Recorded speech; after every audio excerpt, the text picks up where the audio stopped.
6వ తారీఖు, 15వ తారీఖు, 24వ తారీఖు, 8వ తారీఖు, 17వ తారీఖు, 26వ తారీఖు.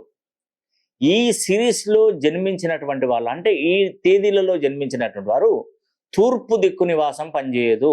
గుర్తుపెట్టుకోండి. 6వ తారీఖు, 15వ తారీఖు, 24వ తారీఖు, 8వ తారీఖు, 17వ తారీఖు, 26వ తారీఖు. ఈ యొక్క తేదీలలో గనక మీరు జన్మిస్తే మీకు తూర్పు నివాసం పనిచేయదు. గుర్తుపెట్టుకోండి. తర్వాత మీ డేట్ ఆఫ్ బర్త్‌లో 3 ఒకట్లు ఉండకూడదు. అది మైనస్. మీ డేటు, మంత్, ఇయర్ మొత్తం కూడితే 1వ నంబర్ రాకూడదు. ఇది కూడా మీరు రాసి పెట్టుకోండి. ఈ కాంబినేషన్‌లో గనక మీరు జన్మించినట్టయితే దీని నుంచి బయటపడేటువంటి మార్గం ఒకటి చెప్తానండి. మీ పేరులో ఉన్నటువంటి సంఖ్యాబలాన్ని మినిమం 360 డిగ్రీలో ఉండాలి. ఇదేం చెప్తున్నానండి. మీరు అక్షరాల నేను చెప్పింది చెప్పినట్టుగా మీరు చేసుకోగలిగితే మీరు నిజంగా ఎవరిని చేయి చాచి అడిగే పరిస్థితి మీకు రాదు. మీరే ఉన్నతమైనటువంటి పొజిషన్‌లో ఉంటారు. ఒక్కొక్కసారి ఎంత శక్తియుక్తులు, ఎంత నాలెడ్జ్ ఉన్నా కూడా ఒక చోట పోతుంటుంది.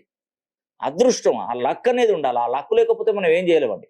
కాబట్టి ఆ లక్‌ను సంపాదించే మార్గం మన పేరులో ఉన్నటువంటి సంఖ్యాబలాన్ని చేంజ్ చేసుకోవడమే. అది చేంజ్ చేసుకోండి. Aadhaar card, pan card, passport, certificate ఎక్కడ కూడా చేంజ్ చేసే అవసరమే లేదండి. జస్ట్ ఒక నోట్‌బుక్‌లో రోజు ప్రాక్టీస్ చేయండి.